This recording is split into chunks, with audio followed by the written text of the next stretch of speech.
दोस्तों नमस्कार। स्वागत है आपका आपकी YouTube चैनल भूतों की दुनिया में। दोस्तों जीवन में प्यार होना बहुत ज़रूरी है, खासकर किसी लड़की का प्यार।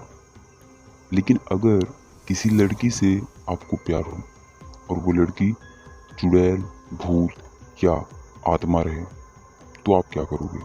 तो चलिए सुनाते हैं आप सबको मेरी प्रेम कहानी एक चुड़ैल के साथ। दोस्तों मेरा नाम दीपक है। ये उन दिनों की बात है जब मैं एक स्टूडेंट था। कॉलेज का वो मेरा पहला दिन था जब मैं कॉलेज की सबसे खूबसूरत लड़की खुशी को देखा। खुशी पूरे कॉलेज की सबसे खूबसूरत और सबसे सीधी सादी लड़की थी। लेकिन एक चीज़ जो मुझे थोड़ा अजीब लगा वो ये था कि वो हमेशा एकांत में ही रहती थी। ना वो ज़्यादा किसी से बोलती थी, ना किसी से ज़्यादा बातें करती थी और ना ही अपना नोट्स किसी के साथ शेयर करती।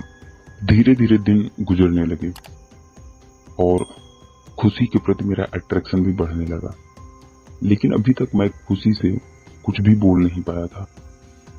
एक दिन की बात है जब मैं कॉलेज के गार्डन में बैठकर पढ़ाई कर रहा था, तभी खुशी मेरे पास आई और बोली, दीपक क्या तुम अपना नोट्स मुझे दोगे?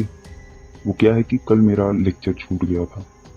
मैंने बोला हाँ क्यों नहीं, और मैंने अपना नोट्स उसे दे दिया और वो हल्की सी स्माइल देकर और मेरा नोट्स लेकर वहां से चली गई। अगले दिन जब मैं फिर गार्डन में बैठकर पढ़ाई कर रहा था, तभी खुशी वहां आई और मेरा नोट्स देकर मुझसे बोली, थैंक यू दीपक नोट्स देने के लिए। उसी दिन से हम दोनों का बातचीत शुरू हुआ और फिर हम दोनों गार्डन में बैठकर घंटों तक बातें करते, खूब गप्पे लड़ाते, खूब मस्ती करते। देखते देखते कॉलेज का फर्स्ट ईयर समाप्त हो गया और मैं घूमने के लिए अपने गांव आ गया। गांव में वो सुकून, वो शांति थी। मुझे गांव बहुत पसंद था।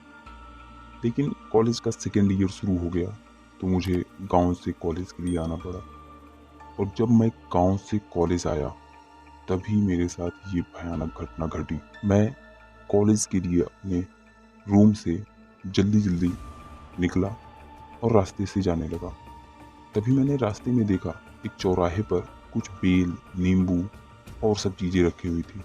तो मैंने मस्ती मस्ती में वहाँ से बेल को उठाया और रास्ते पर पटका और तभी हवा मेरे चारों ओर घूमने लगी। मैं समझ ही नहीं पाया कि ये सब क्या हो रहा है। उस तूफान और काले धुएं के बीच मैंने जब खुशी को देखा तो मेरी रोंगटे खड़े हो गए। मेरी रीढ़ की हड्डी की सिरहन दौड़ गई। मैंने देखा खुशी जो एक बहुत सुंदर लड़की थी और वो एक बड़ी नुकीली दांत और भयानक चेहरे वाली चुड़ैल में बदल चुकी थी। तभी वो तेजी से मेरे पास आई और मेरा गर्दन कस के पकड़कर मुझे ऊपर उठाने लगी। और जैसे ही उसने मेरे गर्दन को पकड़ा मेरी सांसें रुक गई और मैं कुछ ही देर में मरने वाला था कि तभी मेरी आंख खुल गई और मैंने देखा कि मैं एक बहुत ही भयानक सपना देख रहा था। मेरा पूरा शरीर पसीने से भीग गया था और मुझे बहुत तेज का बुखार हो गया, जिस कारण से मैं उस दिन कॉलेज नहीं गया। कॉलेज न जाने के कारण मैं पूरे दिन अपने रूम पर ही था और मुझे शाम को खुशी ने कॉल किया और मुझसे बोली, दीपक चलो कहीं घूमने चलते हैं। और मैं भी उसे माना नहीं कर सका क्योंकि मैं उसे बहुत प्यार करता था। मैंने उसे कहा ठीक है, मैं आधे घंटे में तुम्हारे घर आता हूँ। तो उसने कहा कि नहीं, तुम घर मत आना, मैं तुम्हें अपने कॉलेज वाले कब्रिस्तान के पास में मैं तुमसे मिलती हूँ। और मैं भी उसे हाँ बोलकर फ़ोन काट दिया। मैं रेडी हुआ और कॉलेज के कब्रिस्तान के पास जाकर खड़ा हो गया। तभी मैंने देखा कि एक खूबसूरत लड़की जो कि खुशी ही थी धीरे धीरे मेरे पास आ रही थी। उस दिन वो चांद की तरह अत्यधिक सुंदर दिखाई दे रही थी। मैं भी उसे देखकर एकदम पिघल गया।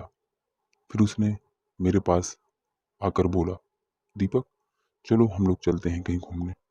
फिर मैंने उससे बोला कि हम लोग कहाँ चलते हैं? वहीं जहाँ मैं रहती हूँ। मैंने कहा चलो इसी बहाने मैं तुम्हारा घर तो कम से कम देख लूँगा। फिर हम लोग गाड़ी पर बैठे और खुशी मुझे रास्ता बताने लगी और हम लोग धीरे धीरे अपने मंजिल की तरफ पहुँचने लगे।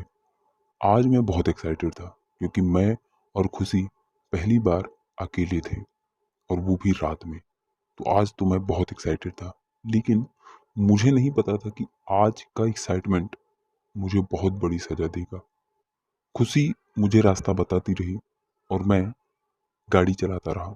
लगभग आधे घंटे के बाद हम लोग एक जगह पर पहुंचे जहाँ पर बहुत सुनसान था। खुशी ने कहा यहीं हम लोगों को चलना है। और जब मैंने उस जगह को देखा तो एक बार तो मुझे डर लगा, लेकिन मैं फिर खुशी को देखा और मैं डर भूल गया। हम लोग फिर उस जगह पर गए जो एकदम सुनसान, जो बाहर से देखने पर एकदम खंडहर जैसा लग रहा था। लेकिन जैसे ही हम लोग उसके अंदर गए तो वो एक होटल की तरह लग रहा था, बहुत ही खूबसूरत। सीढ़ियों से होते हुए हम लोग उस खंडहर से दिखने वाली हवेली के एक कमरे में गए जो देखने में अंदर से एकदम राजा महाराजा के कमरे जैसा दिख रहा था। अंदर पहुंचते ही मुझे ऐसा महसूस हुआ कि कोई मुझसे कह रहा है कि यहाँ से जितनी जल्दी हो सके चले जाओ, वरना मारे जाओगे। लेकिन मैं खुशी की खूबसूरती में इतना लीन हो गया था कि मैं इन सब चीज़ों पर ध्यान ही नहीं दिया।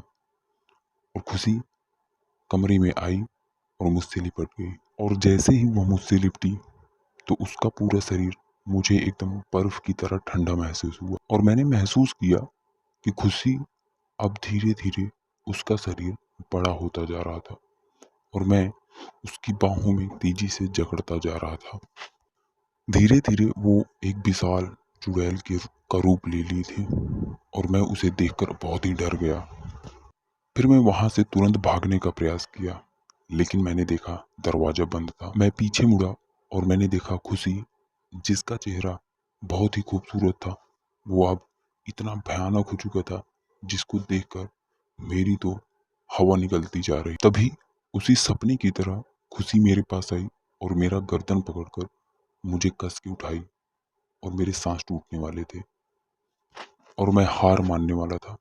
लेकिन हार मानना किसी डरपोक और कायर की पहचान है, इसलिए मैंने थोड़ा हिम्मत दिखाया।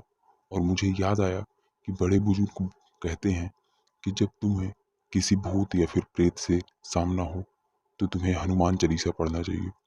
और मैं तेजी तेजी से हनुमान चालीसा पढ़ने लगा और तभी मैंने देखा कि खुशी, जो एक भयानक चुड़ैल के रूप में थी, वो तेजी से चीखने लगी और मुझे छोड़कर वो दूर हट गई। तभी मैं उस कमरे की एक खिड़की से छलांग लगा दी और मैं नीचे आकर गिरा। मेरे पैर की हड्डी टूट गई, लेकिन मैंने हिम्मत नहीं हारी और मैं वहां से उठा और अपना गाड़ी लिया और अपने रूम पर वापस चला आया। फिर अगले दिन मैं खुशी के घर का पता लगाया और उसके घर गया तो मुझे पता चला कि खुशी, जो कि 2 साल पहले ही इस दुनिया को छोड़कर ऊपर चली गई थी, वो कैसे मरी, क्यों मरी, ये आज तक किसी को नहीं पता है। लेकिन उसकी आत्मा आज भी इस धरती पर भटक रही है। तो दोस्तों, ये थी आज की मेरी प्रेम की कहानी, वो भी एक चुड़ैल के साथ। अगर ये कहानी आपको पसंद आई हो तो आप वीडियो को लाइक और चैनल को सब्सक्राइब जरूर कर लीजिए। Thank you.